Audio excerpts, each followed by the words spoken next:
L'Espagne constate un nouveau mouvement spirituel vers l'islam et personne n'y prête attention. Permettez-moi de vous ramener à un vendredi soir tranquille de la fin mai, il y a à peine quelques semaines.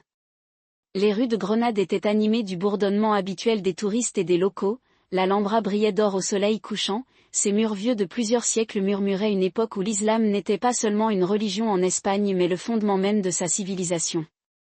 Cette nuit-là, quelque chose d'anodin s'est produit, du moins c'est ce que voudraient vous faire croire les gros titres.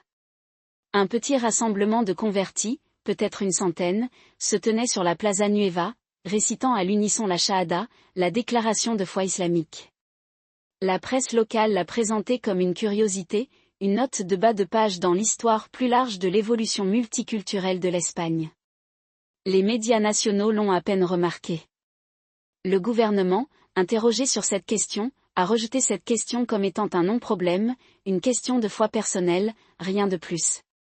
Mais voilà, j'ai suivi les changements religieux et démographiques en Europe pendant près de 2 décennies, et ce qui s'est passé à Grenade cette nuit-là n'était pas simplement une autre histoire de conversion.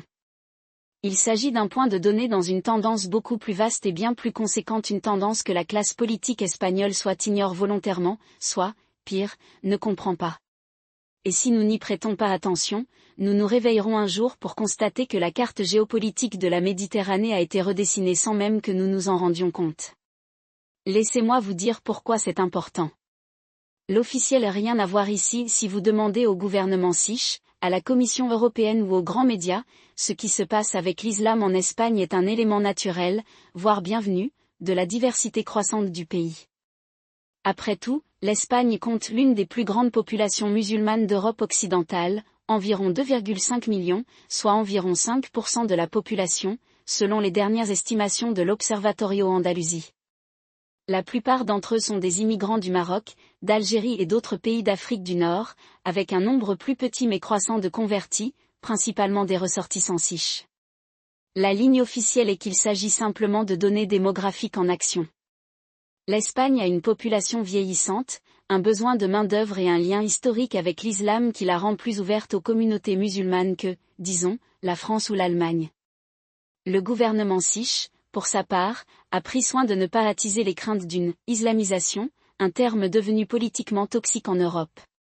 Interrogés sur le nombre croissant de conversions, les responsables soulignent la constitution laïque du pays et sa longue tradition de tolérance religieuse.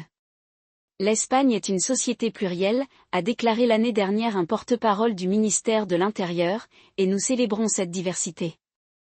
Les médias, lorsqu'ils couvrent les conversions, ont tendance à se concentrer sur des histoires individuelles, des femmes SICH trouvant un épanouissement spirituel dans l'islam, des jeunes hommes rejetant le matérialisme de la société occidentale ou des siars plus âgés renouant avec le passé mauresque de leur pays.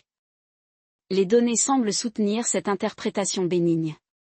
Le Pew Research Center prévoit que la population musulmane d'Espagne atteindra environ 8% d'ici 2050, ce qui reste bien en deçà de la fourchette de 10 à 15% dans des pays comme la France ou la Suède. L'Instituto Nacional de Estadística rapporte que le nombre de conversions à l'islam est stable mais pas explosif, environ 2000 à 3000 par an, soit une infime fraction des 47 millions d'habitants de l'Espagne. Et n'oublions pas que pendant près de 800 ans, de 711 à 1492, une grande partie de la péninsule ibérique était sous domination musulmane. Des villes comme Cordoue et Séville étaient des centres d'apprentissage islamique, et même après la Reconquista, l'Espagne a conservé un héritage culturel et architectural qui fait que l'islam ressemble, pour certains, à un retour aux sources plutôt qu'à une imposition étrangère. Jusqu'à présent, cela n'a pas suscité de controverse. Mais voici le problème, c'est qu'il est incomplet. Pire encore, c'est dangereusement trompeur. Déconstruire ce qu'ils ne vous disent pas. Commençons par les chiffres. Le taux de conversion officiel de 2000 à 3000 par an ? C'est presque certainement un sous-dénombrement. Pourquoi ? Parce qu'en Espagne, contrairement à d'autres pays européens, la conversion religieuse n'est pas une affaire publique. Il n'existe pas de registre central des convertis à l'islam, et beaucoup de ceux qui adhèrent à la foi le font discrètement, en dehors du champ d'action des mosquées ou des organisations islamiques. Une étude réalisée en 2022 par le Real Instituto Elcano, le principal groupe de réflexion espagnol sur les affaires internationales, estime que le nombre réel de convertis pourrait atteindre 10 000 par an, soit 3 à 5 fois le chiffre officiel. Et ce n'est que la pointe de l'iceberg. C'est ici que cela devient intéressant. La grande majorité de ces convertis ne sont pas de simples individus aléatoires qui trouvent Dieu. Ils sont concentrés dans des régions spécifiques, Andalousie, Catalogne, Valence, et au sein de données démographiques spécifiques.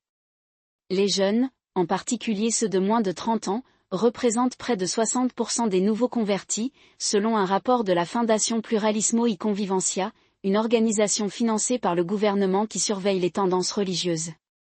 Les femmes sont plus nombreuses que les hommes dans un rapport de près de 2:1. Et voici qu'une partie importante de ces convertis n'adoptent pas seulement l'islam comme foi personnelle. Ils font désormais partie de communautés organisées et politiquement actives ayant des liens avec des puissances étrangères. Prenons l'exemple de l'Andalousie. C'est le cœur de l'histoire islamique de l'Espagne, et c'est aussi là que le mouvement de conversion est le plus fort. La Junta Islamica, l'une des plus grandes organisations islamiques d'Espagne, est basée à Cordoue et entretient des liens étroits avec le gouvernement marocain. Son leader, Mansour Escudero, était un ardent défenseur du rapprochement entre l'Espagne et le Maroc et a été accusé par les services secrets de Sich d'agir comme un agent de soft power pour Rabat.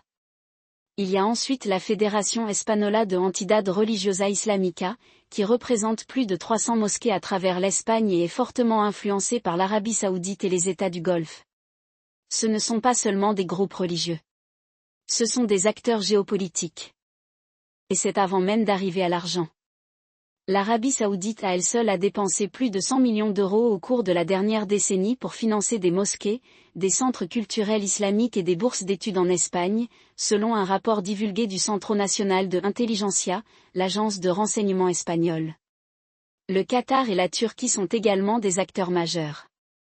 Le Diyanet turc, la direction des affaires religieuses d'Ankara, a étendu de manière agressive sa présence en Espagne, ouvrant des mosquées et des écoles islamiques avec des programmes qui promeuvent la vision d'Erdogan d'un renouveau néo-ottoman.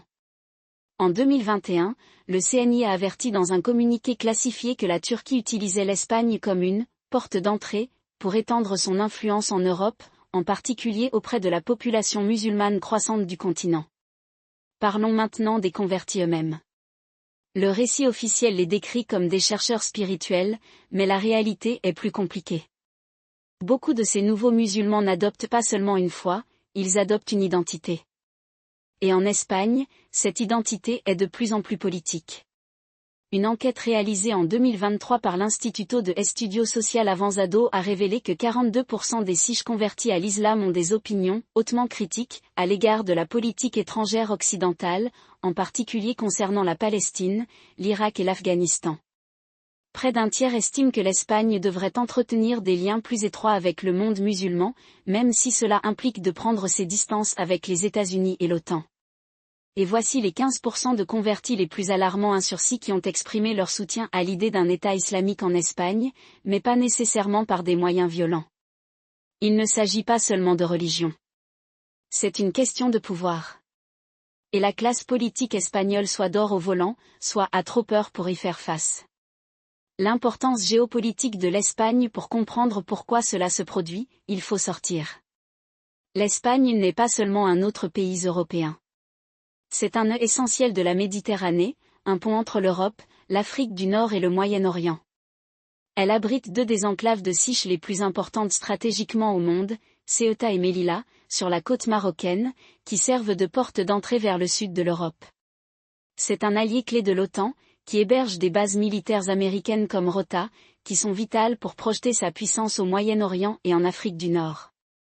Et c'est un pays qui entretient des liens historiques et culturels profonds avec l'Amérique latine, ce qui en fait un centre potentiel de soft power pour les musulmans de langue sikh dans les Amériques. Bref, l'Espagne est un prix. Et à l'heure actuelle, 3 grandes puissances sont en compétition pour façonner le Maroc, la Turquie et les États du Golfe. Chacun a son propre programme et chacun utilise l'islam comme un outil pour le faire progresser. Commençons par le Maroc.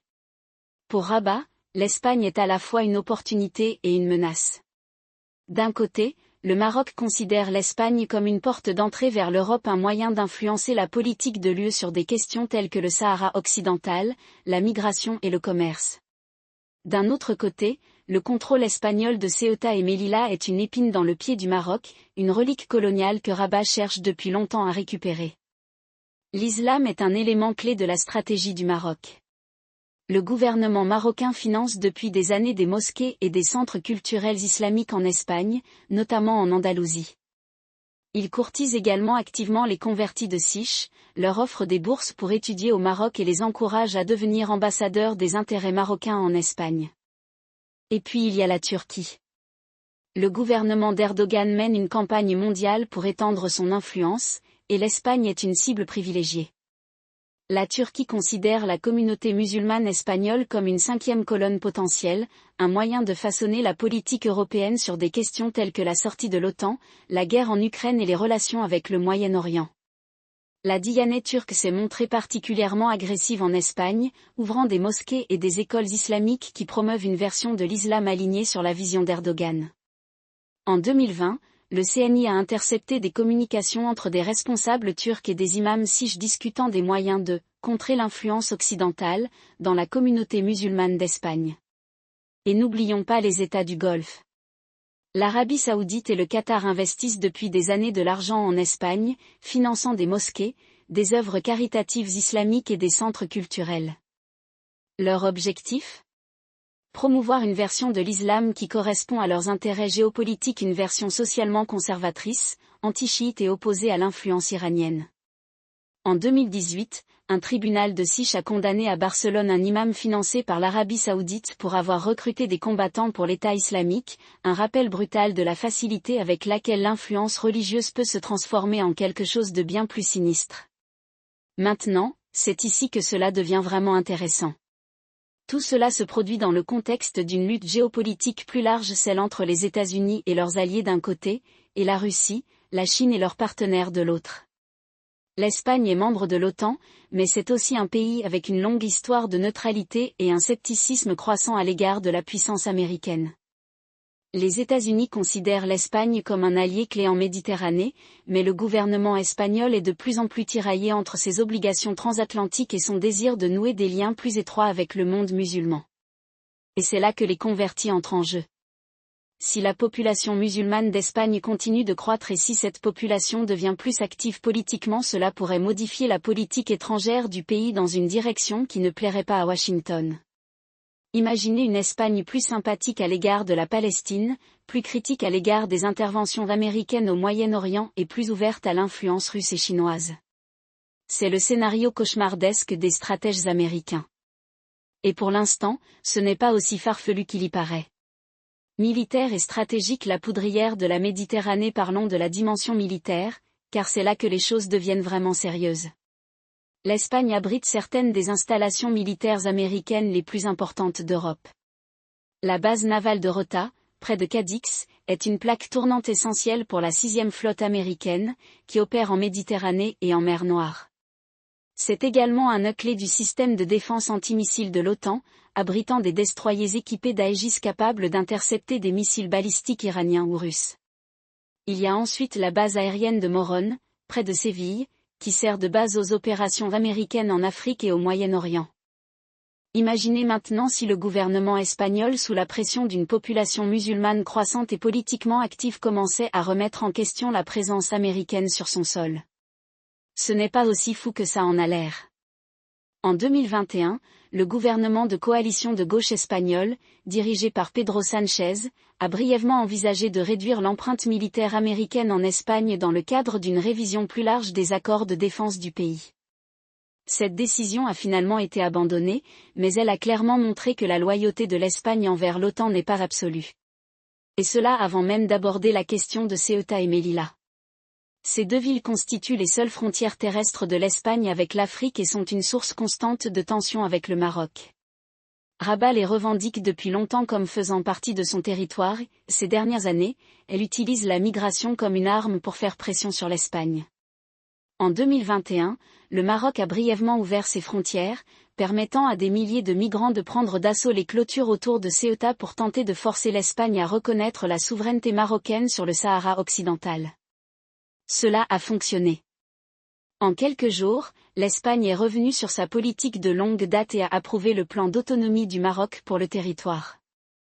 Imaginez maintenant si le Maroc ou une autre puissance étrangère décidait d'utiliser la population musulmane espagnole comme levier. Il n'est pas difficile de voir comment cela pourrait se dérouler. Une campagne coordonnée de protestation, de pression politique et même de violence de faible intensité pourrait forcer l'Espagne à faire des concessions sur des questions telles que Ceuta et Melilla, les bases militaires américaines ou sa position sur le conflit israélo-palestinien. Et si le gouvernement espagnol est considéré comme trop faible pour réagir, il pourrait encourager d'autres acteurs, la Turquie, l'Iran et même la Russie, à faire avancer leurs propres programmes. Ce n'est pas seulement théorique. Nous avons déjà vu cela se produire. Dans les années 1970, Mouammar Kadhafi a utilisé les richesses pétrolières de son pays pour financer des mouvements islamiques à travers l'Europe, y compris en Espagne. Dans les années 1990, les gardiens de la révolution iraniens ont établi un réseau de mosquées et de centres culturels en Espagne pour propager l'islam chiite et contrer l'influence saoudienne. Et dans les années 2000, Al-Qaïda a utilisé l'Espagne comme base pour les attentats à la bombe dans les trains de Madrid en 2004, qui ont tué 193 personnes et changé le cours de la politique de Sych. La leçon ? Lorsque des puissances étrangères commencent à s'immiscer dans le paysage religieux d'un pays, il ne s'agit jamais uniquement de foi. C'est une question de pouvoir. Et en ce moment, c'est l'Espagne qui est dans la ligne de mire. La politique intérieure. Pourquoi les dirigeants espagnols ignorent le problème? Alors pourquoi le gouvernement espagnol ne fait-il pas davantage pour résoudre ce problème? La réponse, comme toujours, dépend de la politique. L'Espagne est un pays profondément divisé. Le gouvernement de coalition de gauche, dirigé par le Parti socialiste de Pedro Sánchez et ses alliés d'extrême gauche de Podemos, est idéologiquement attaché au multiculturalisme et au pluralisme religieux. Il voit la population musulmane croissante en Espagne comme un signe de progrès et non comme une menace. L'opposition de droite, menée par le Parti populaire et le parti d'extrême droite Vox, est plus sceptique, mais elle est également profondément impopulaire auprès des jeunes électeurs, qui sont les plus susceptibles de se convertir à l'islam. Et aucune des deux parties ne veut donner l'impression d'alimenter l'islamophobie, qui est la kryptonite politique en Europe de nos jours. Mais il y a un autre facteur en matière d'argent. L'économie espagnole dépend fortement du tourisme et les États du Golfe sont d'importants investisseurs dans les secteurs de l'immobilier, de l'énergie et des infrastructures du pays. Le Fonds d'investissement public d'Arabie Saoudite, par exemple, a investi des milliards dans les sociétés Sych, notamment dans le plus grand opérateur aéroportuaire du pays, Aena. Le Qatar a investi massivement dans le secteur espagnol des énergies renouvelables et la Turquie est un partenaire commercial majeur. La dernière chose que souhaite le gouvernement espagnol est d'offenser ces pays en réprimant leur influence religieuse. Et puis il y a la question de la Catalogne. La région du nord-est de l'Espagne est depuis des années un foyer de sentiments séparatistes et son gouvernement courtise activement les électeurs musulmans dans le cadre de sa campagne pour l'indépendance. En 2017, le gouvernement régional catalan a publié un « livre blanc sur le droit de décider » qui mentionnait explicitement la nécessité de « reconnaître et intégrer » la population musulmane de la région. Le message était le suivant, si la Catalogne devient indépendante, elle aura besoin du soutien de sa communauté musulmane. Et cette communauté, à son tour, s'attendra à des concessions, sur des questions telles que la nourriture halal dans les écoles, les fêtes islamiques et même les services bancaires conformes à la charia. C'est le champ de mine de la politique intérieure dans lequel les dirigeants espagnols sont en train de naviguer. Et pour l'instant, ils choisissent d'ignorer le problème plutôt que de risquer une réaction négative. Scénario: que se passe-t-il ensuite? Alors, où tout cela mène-t-il? Examinons 3 scénarios possibles, chacun comportant son propre ensemble de risques et de conséquences. Scénario 1, le meilleur résultat. Dans ce scénario, le gouvernement espagnol prend conscience du défi et prend des mesures proactives pour intégrer sa population musulmane tout en contrecarrant l'influence étrangère. Il réprime le financement étranger des mosquées, promeut un « islam européen », compatible avec les valeurs laïques de l'Espagne et investit dans des programmes éducatifs et sociaux pour prévenir la radicalisation. Les États-Unis et l'OTAN travaillent en étroite collaboration avec l'Espagne pour garantir que ses intérêts stratégiques ne soient pas compromis et que le pays reste un allié stable et pro-occidental en Méditerranée. C'est le résultat qu'espèrent les décideurs politiques de Washington et de Bruxelles. Mais c'est aussi le moins probable. Pourquoi ? Parce que cela nécessite un niveau de volonté politique et de coordination que le gouvernement fracturé espagnol ne possède tout simplement pas. Et même si c'était le cas, les forces déployées contre lui, le Maroc, la Turquie, les États du Golfe sont trop puissantes pour être facilement contrées. Scénario 2, le résultat le plus probable dans ce scénario, l'Espagne s'en sort. Le gouvernement continue de minimiser le problème, espérant que le problème se résoudra de lui-même. Mais à mesure que la population musulmane augmente, son influence politique augmente également. La politique étrangère de l'Espagne est de plus en plus tiraillée entre ses obligations transatlantiques et son désir de nouer des liens plus étroits avec le monde musulman. La présence militaire américaine en Espagne devient une source de controverse, les partis de gauche réclamant sa réduction. Ceuta et Melilla restent des points chauds, le Maroc ayant périodiquement recours à la migration et à d'autres formes de pression pour obtenir des concessions. C'est le scénario qui m'empêche de dormir la nuit. Ce n'est pas une catastrophe, mais c'est une lente érosion de la position stratégique de l'Espagne. Et cela ouvre la voie à quelque chose de bien pire. Scénario 3, le pire des cas. Dans ce scénario, le gouvernement espagnol perd le contrôle. La population musulmane croît rapidement, alimentée à la fois par l'immigration et les conversions. Les puissances étrangères, le Maroc, la Turquie, les États du Golfe utilisent leur influence pour façonner la politique espagnole, l'éloignant ainsi des États-Unis et de l'OTAN. Ceuta et Melilla devient de facto une ville marocaine, la souveraineté siche étant réduite à une fiction juridique. La base militaire américaine de Rota, un nœud essentiel du flanc sud de l'OTAN, est confrontée à des protestations et à des menaces croissantes pour sa sécurité. Les services de renseignement espagnols, déjà à bout de souffle, se retrouvent déjoués par des agents étrangers, certains travaillant pour des acteurs étatiques, d'autres pour des réseaux non étatiques aux poches bien garnies et aux engagements idéologiques encore plus profonds. Et puis, bien sûr, il y a la question de la Catalogne. Car si le gouvernement central espagnol est trop faible pour gérer sa population musulmane, il est certainement trop faible pour contrôler ces régions agitées. Un mouvement séparatiste en Catalogne, soutenu par des acteurs étrangers cherchant à déstabiliser l'Espagne, pourrait être la goutte d'eau qui fait déborder le vase. Ce que la plupart des gens ne réalisent pas, c'est qu'il ne s'agit pas uniquement de l'Espagne. Il s'agit de tout l'équilibre des forces méditerranéennes. L'Espagne est le point d'ancrage sud du flanc européen de l'OTAN, le pont entre l'Europe et l'Afrique du Nord et un acteur essentiel aux États-Unis.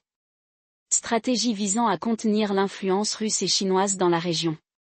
Si l'Espagne s'affaiblit, l'ensemble de la branche sud de l'OTAN s'affaiblit avec elle. Et c'est un problème, car la Méditerranée n'est plus un marigot, c'est une ligne de front. Laissez-moi vous expliquer pourquoi c'est important. Les États-Unis disposent de 2 installations militaires majeures à Rota et Morón. Rota, en particulier, en est un pilier.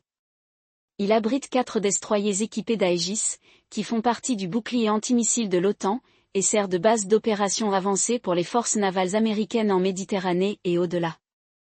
Morón, quant à elle, abrite une force de réaction rapide qui peut se déployer n'importe où en Afrique ou au Moyen-Orient en quelques heures.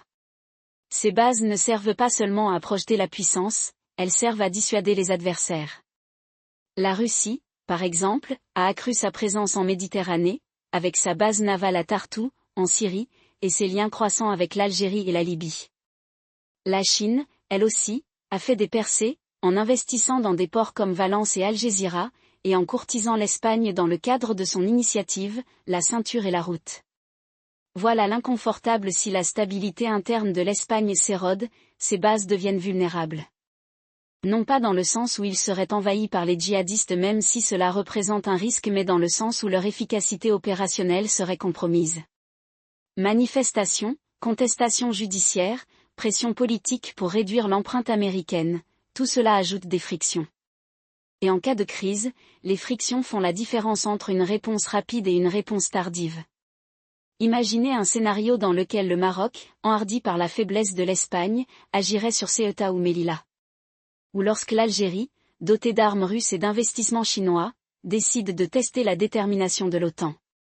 Les États-Unis devraient agir rapidement, mais si le gouvernement espagnol est paralysé par des divisions internes, cette réponse pourrait être ralentie ou pire, bloquée. Et puis il y a l'aspect renseignement. Le Centre national de renseignement espagnol, le CNI, a déjà du mal à surveiller le nombre croissant d'agents étrangers dans le pays. Le MIT turc, la DGED marocaine et les divers services de renseignement des États du Golfe sont tous actifs en Espagne, cultivant des actifs, finançant des mosquées et façonnant le discours. Le CNI a une bonne réputation, mais il est sous-financé et en sous-effectif par rapport à ses homologues français ou allemands. Si la population musulmane d'Espagne continue de croître sans une intégration adéquate, le CNI se retrouvera à jouer avec les réseaux de radicalisation, tandis que les services de renseignement étrangers opèrent dans une quasi-impunité. N'oublions pas ici le contexte historique. L'Espagne a déjà emprunté cette voie. Au XVIe et XVIIe siècle, les morisques des musulmans convertis au christianisme mais soupçonnés de pratiquer secrètement l'islam furent expulsés d'Espagne au cours d'une série de purges brutales. La décision a été motivée par la peur de l'influence étrangère, la peur de la subversion interne et la peur de perdre le contrôle. Les parallèles avec aujourd'hui sont étranges. À l'époque, la peur était celle de l'Empire ottoman, aujourd'hui, il s'agit du Maroc, de la Turquie et des États du Golfe. À l'époque, on craignait une cinquième colonne, aujourd'hui, c'est la radicalisation et les mosquées financées par l'étranger. La différence est qu'au XVIIe siècle, l'Espagne était une superpuissance mondiale. Aujourd'hui, c'est un État européen de rang intermédiaire avec une population en diminution et un gouvernement qui ne parvient même pas à s'entendre sur une politique d'immigration de base. Alors, où cela nous mène-t-il ? Le résultat le plus probable, à mon avis, est un démêlage au ralenti. L'Espagne ne s'effondrera pas du jour au lendemain, mais sa position stratégique s'érodera avec le temps. Les États-Unis et l'OTAN s'adapteront, en déplaçant certains actifs vers le Portugal ou l'Italie, mais ils n'abandonneront pas complètement l'Espagne. Les vrais perdants seront le peuple siche, qui se retrouvera pris entre une minorité musulmane de plus en plus affirmée, un gouvernement trop faible pour gérer la transition et des puissances étrangères désireuses d'exploiter le chaos. Et voilà, personne à Washington ou à Bruxelles ne s'y prépare vraiment. Le récit de l'establishment est toujours celui de l'intégration et du multiculturalisme, de l'Espagne comme pont entre l'Europe et le monde musulman. Mais les ponts fonctionnent dans les deux sens. Si l'Espagne n'y prend pas garde, elle pourrait se retrouver utilisée comme tête de pont par des forces bien moins intéressées par l'intégration que par la domination. La question n'est pas de savoir si l'Espagne peut éviter ce sort, mais plutôt de savoir si ses dirigeants reconnaissent le danger. Et pour l'instant, les signes ne sont pas encourageants. Ce que la plupart des gens ne réalisent pas, c'est que cette lente évolution n'est pas seulement une abstraction géopolitique, elle se manifeste déjà dans la politique intérieure espagnole et les signes deviennent impossibles à ignorer. Prenons l'exemple de la récente vague de conversion à l'islam, qui a été présentée par certains comme un phénomène purement spirituel, une question de foi personnelle. Mais la foi n'existe pas en vase clos. Elle est façonnée par les réseaux sociaux, les incitations économiques, et surtout, le pouvoir politique. Et en Espagne, ces réseaux sont de plus en plus influencés par des acteurs qui voient la religion non seulement comme une question de croyance, mais comme un outil de soft power. Laissez-moi vous expliquer pourquoi c'est important.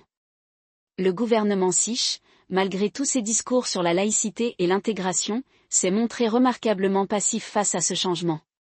Cela est en partie idéologique.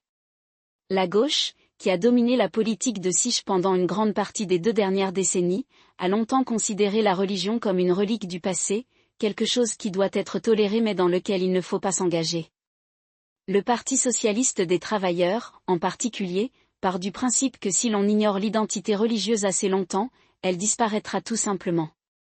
C'est pourquoi on voit des politiques comme l'interdiction du voile intégral dans les espaces publics en 2010, des gestes symboliques qui ne font rien pour remédier à la dynamique sous-jacente. Pendant ce temps, la droite, dirigée par le Parti populaire, oscille entre alarmisme et opportunisme, utilisant la question de l'islamisation comme un moyen de rallier sa base sans proposer d'alternative cohérente. Voici le problème inconfortable, aucune des 2 parties n'a de véritable stratégie. L'approche du PSOE est ancrée dans le même dogme multiculturaliste qui a échoué dans toute l'Europe, partant du principe que si l'on fournit suffisamment de services sociaux et évite la discrimination ouverte, les tensions religieuses se résoudront d'elles-mêmes. Le PP, en revanche, est prisonnier de la nostalgie d'une Espagne qui n'existe plus, une Espagne où le catholicisme était le fondement culturel incontesté, où l'immigration était minime et où l'État pouvait dicter les termes de l'identité nationale. Aucun des deux partis n'est disposé à affronter la réalité selon laquelle l'Espagne est en train de devenir une société pluraliste et que le pluralisme nécessite une gestion active, et non une tolérance passive ou un système réactionnaire. Prenons le cas de Ceuta et Melilla, ces deux enclaves siches situées sur la côte nord-africaine qui sont devenues des points chauds dans la lutte plus large pour l'identité. En 2021, la décision du Maroc d'ouvrir ses frontières et de permettre à des milliers de migrants d'affluer vers Ceuta a été largement interprétée comme un jeu de pouvoir géopolitique, une manière pour Rabat de faire pression sur Madrid au sujet du Sahara occidental. Mais ce qui a retenu moins l'attention, c'est le rôle des réseaux religieux dans la facilitation de la crise. La plupart des migrants arrivés n'étaient pas seulement des réfugiés économiques, il s'agissait de jeunes hommes liés à des groupes salafistes au Maroc, dont certains avaient été radicalisés dans des mosquées financées par les États du Golfe. La réponse du gouvernement siche ? Un mélange de posture militaire et de détournement diplomatique, sans aucun effort sérieux pour s'attaquer aux fondements idéologiques de la crise. Et puis il y a la question du financement étranger. L'Espagne possède l'une des réglementations les plus laxistes d'Europe en matière de dons étrangers aux institutions religieuses. Un rapport de 2019 de l'agence de renseignement SICH, CNI, avertissait que jusqu'à 80% des mosquées de Catalogne recevaient des financements de l'étranger, principalement du Maroc, de l'Arabie Saoudite et de la Turquie. Pourtant, lorsque le gouvernement a tenté de faire adopter une loi en 2020 exigeant une plus grande transparence, elle a été édulcorée au point de devenir inutile suite aux pressions des gouvernements régionaux et des groupes de défense musulmans. Le résultat ? Une situation dans laquelle des acteurs étrangers peuvent effectivement dicter l'orientation religieuse et politique des communautés musulmanes d'Espagne sans aucun contrôle significatif. Maintenant, vous pourriez vous demander pourquoi cela n'est-il pas devenu un problème politique plus important ? La réponse réside dans le paysage politique fracturé de l'Espagne. La montée de Vox, le parti d'extrême droite, a contraint la droite dominante à adopter une ligne plus dure sur l'immigration et l'islam, mais Vox lui-même est trop marginal pour façonner la politique. Pendant ce temps, la gauche est paralysée par ses propres contradictions. Le PSOE s'appuie sur le soutien de petits partis comme Podemos, qui a l'habitude de minimiser les inquiétudes concernant l'islamisation au nom de l'antiracisme. Et le mouvement indépendantiste catalan, qui a sa propre relation complexe avec l'islam. La Catalogne a le taux de conversion le plus élevé d'Espagne, ajoute une autre couche de distraction. Le résultat est une classe politique soit dans le déni, soit trop divisée pour agir. Laissez-moi vous donner un exemple concret. En 2022, la ville de Barcelone a élu une nouvelle maire, Ada Colau, qui était auparavant une militante du logement liée à des groupes d'extrême gauche. L'administration de Colau s'est prononcée en faveur de l'accueil des migrants et de la promotion du multiculturalisme, mais elle a également été critiquée pour avoir fermé les yeux sur la propagation de l'islam radical dans les mosquées de la ville. Dans un cas particulièrement flagrant, une mosquée du quartier du Raval hébergeait des prédicateurs liés aux frères musulmans et qui avaient déjà été expulsés de France pour discours extrémistes. La réponse de la ville ? Une vague déclaration sur la promotion du dialogue interreligieux. Pendant ce temps, la mosquée reste ouverte et son influence continue de croître. Ce n'est pas seulement un problème de Barcelone. C'est une question nationale. Et cette situation est exacerbée par le déclin démographique de l'Espagne. L'Espagne a l'un des taux de natalité les plus bas d'Europe et sa population vieillit rapidement. Les propres projections du gouvernement suggèrent que d'ici 2050, l'Espagne devra attirer des millions d'immigrants simplement pour maintenir sa main-d'œuvre actuelle. Mais la plupart de ces immigrants viendront d'Afrique du Nord et du Moyen-Orient, des régions où l'islam est la religion dominante. Si l'Espagne ne trouve pas le moyen d'intégrer ces communautés culturellement, économiquement et politiquement, elle risque de créer une classe marginale permanente susceptible de se radicaliser. Alors, quel est le scénario le plus probable ? Je vois 3 chemins possibles. Le premier est ce que j'appellerais le scénario du pluralisme géré, dans lequel l'Espagne prend enfin conscience du défi et adopte une approche plus affirmée de l'intégration. Cela impliquerait de réprimer le financement étranger des mosquées, d'investir dans l'enseignement de la langue siche pour les immigrants et de promouvoir une version de l'islam compatible avec la démocratie libérale. Le problème ? Cela nécessiterait un niveau de volonté politique et de capacité institutionnelle qui fait actuellement défaut à l'Espagne. Le deuxième scénario est celui de la lente balkanisation, dans lequel l'Espagne est de plus en plus divisée selon des critères religieux et ethniques, avec des sociétés parallèles émergeant dans des villes comme Barcelone, Madrid et Valence. Cela se produit déjà dans une certaine mesure, mais cela pourrait s'accélérer si le gouvernement continue d'ignorer le problème. Le troisième scénario est celui du « retour de bâton », dans lequel une attaque terroriste majeure ou une vague de violence anti-musulmane déclenche une crise politique, conduisant à la montée d'un gouvernement d'extrême droite qui tente d'inverser la tendance par la coercition. C'est le moins probable des trois, mais ce n'est pas impossible. Le résultat le plus probable, à mon avis, est une combinaison désordonnée des trois.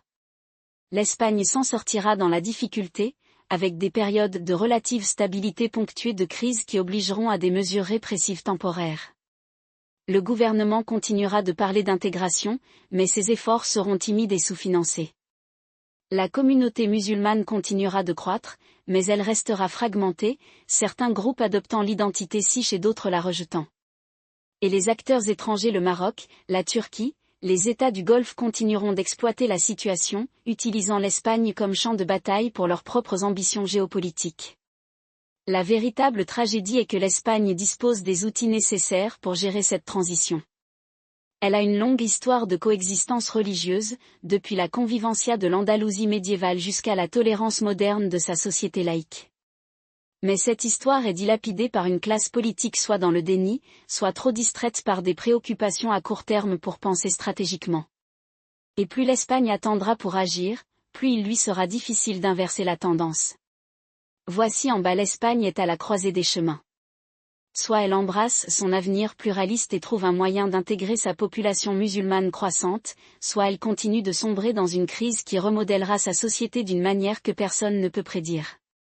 Le choix appartient toujours à l'Espagne. Mais le temps presse. Ce que la plupart des gens ne réalisent pas, c'est que la situation difficile de l'Espagne n'est pas unique, c'est le microcosme d'un dilemme européen bien plus vaste.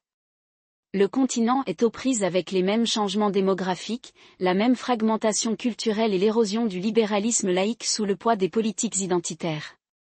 Mais le cas de l'Espagne est particulièrement instructif car il met en lumière les contradictions de la grande stratégie européenne.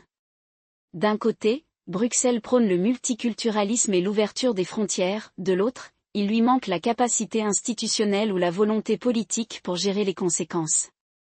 L'Espagne, comme la France et l'Allemagne, est prise entre ces deux pôles, ce qui entraîne une sorte de paralysie stratégique. Laissez-moi vous expliquer pourquoi cela est important au-delà des frontières espagnoles. L'Union européenne se positionne depuis longtemps comme une puissance normative, un phare de la démocratie libérale qui exporte ses valeurs par le biais du soft power. Mais que se passe-t-il lorsque ces valeurs ne sont plus universellement partagées au sein même de l'Europe ? La montée de l'islam en Espagne n'est pas seulement une question intérieure, c'est un test pour savoir si le modèle de gouvernance de l'UE peut survivre au XXIe siècle. Si l'Espagne ne parvient pas à intégrer sa population musulmane, les répercussions se feront sentir sur tout le continent. Nous avons déjà vu comment la crise migratoire de 2015 a fracturé la solidarité européenne, une crise similaire en Espagne, qu'elle soit déclenchée par le terrorisme ou par des troubles sociaux, pourrait avoir le même effet.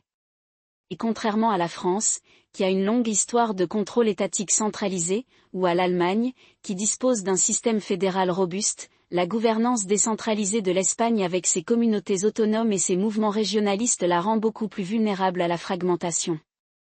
Voilà qui met mal à l'aise, la classe politique espagnole n'est pas préparée à relever ce défi.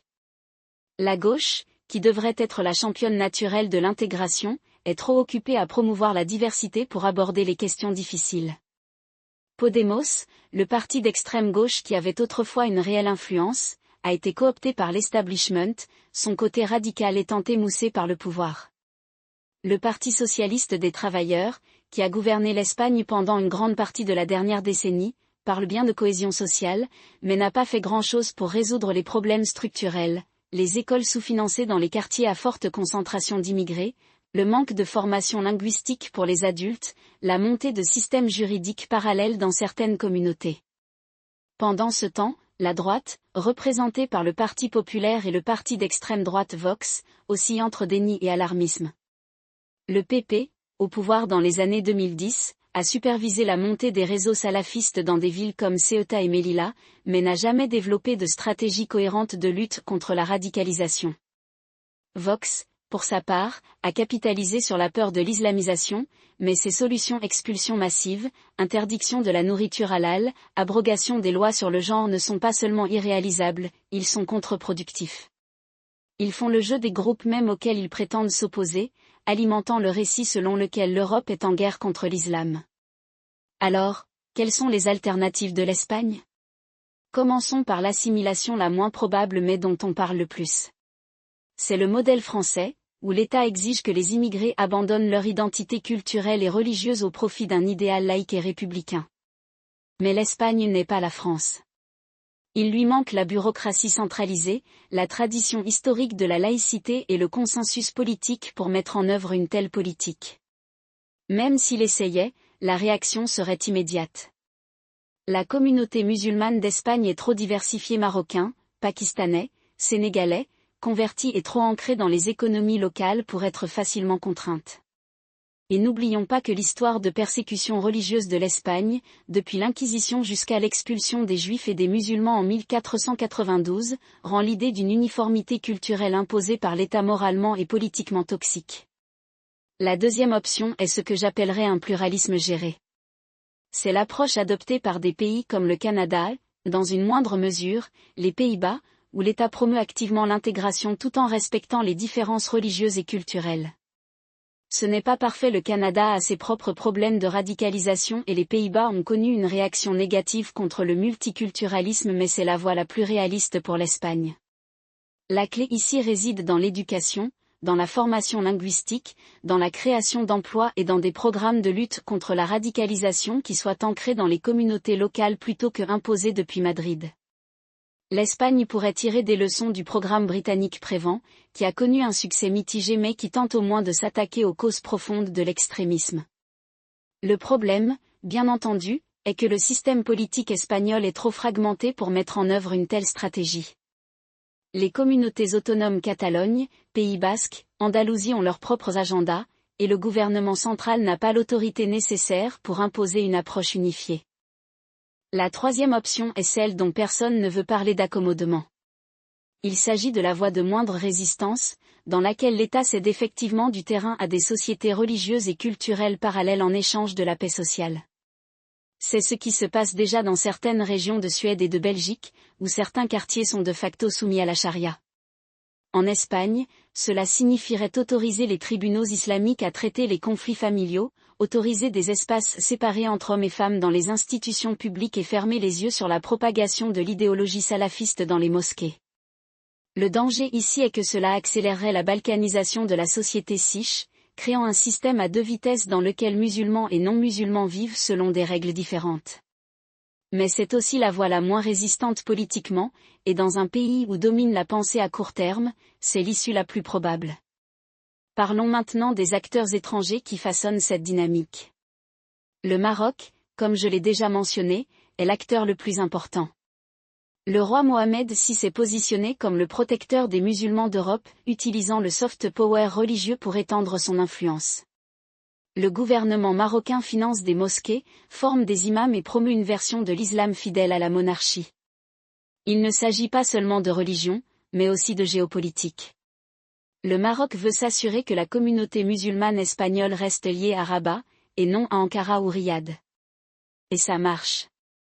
La grande majorité des imams espagnols sont formés au Maroc, et le gouvernement marocain a réussi à faire pression sur Madrid pour qu'elle autorise ses autorités religieuses à superviser l'enseignement islamique dans les écoles siches. Mais le Maroc n'est pas le seul acteur. La Turquie, sous Erdogan, a étendu de manière agressive son influence au sein des communautés musulmanes d'Europe, en utilisant le Diyanet, la direction turque des affaires religieuses, pour financer des mosquées et promouvoir une version de l'islam fidèle à Ankara. En Espagne, la présence turque est moindre que celle du Maroc, mais elle augmente, en particulier dans les villes abritant d'importantes communautés de diaspora turque comme Barcelone et Madrid. Il y a ensuite les États du Golfe, en particulier l'Arabie saoudite et le Qatar, qui ont investi de l'argent dans les réseaux salafistes et wahhabites à travers l'Europe. L'Espagne a été moins touchée que des pays comme la France ou l'Allemagne, mais l'influence est toujours là, notamment sous la forme de dons privés aux mosquées et aux écoles islamiques. La question, que fait l'Espagne à ce sujet? Jusqu'à présent, la réponse n'a été rien. Le gouvernement siche n'a pas de stratégie cohérente pour contrer l'influence étrangère au sein de sa communauté musulmane. Il n'est même pas clair qu'il reconnaisse le problème. Le gouvernement marocain, pour sa part, a pris soin de se présenter comme un partenaire et non comme une menace. Il a coopéré avec l'Espagne dans la lutte contre le terrorisme et a même proposé son aide à l'intégration des immigrés marocains. Mais ne faites pas en sorte que les intérêts du Maroc ne soient pas ceux de l'Espagne. Rabat souhaite une communauté musulmane fidèle à la monarchie et non à l'état de siche. Et si cela signifie promouvoir une version de l'islam conservatrice et insulaire, qu'il en soit ainsi. Alors, où cela laisse-t-il l'Espagne? Dans un environnement vulnérable. Le pays sombre dans une crise à laquelle il est mal préparé. La classe politique est divisée, l'opinion publique est apathique et les acteurs étrangers tournent en rond. Le résultat le plus probable, comme je l'ai déjà dit, est une combinaison désordonnée de déboires et de crises périodiques. Mais il est encore temps de changer de cap. L'Espagne pourrait commencer par investir dans ses communautés musulmanes, non pas comme un problème à gérer, mais comme une ressource à cultiver. Il pourrait élaborer une stratégie de lutte contre la radicalisation ancrée dans les communautés locales et non imposée d'en haut. Elle pourrait travailler avec le Maroc et d'autres acteurs étrangers pour garantir que la version de l'islam promue en Espagne soit compatible avec les valeurs siches. Et il pourrait enfin avoir une conversation honnête sur ce que signifie l'intégration au XXIe siècle. Mais rien de tout cela n'arrivera si les dirigeants espagnols ne prennent pas conscience de la réalité de la situation. Et pour l'instant, ils dorment encore. L'horloge tourne. La question est de savoir si l'Espagne agira avant qu'il ne soit trop tard ou si cela ne deviendra qu'un avertissement de plus dans le long et lent déclin de l'Europe.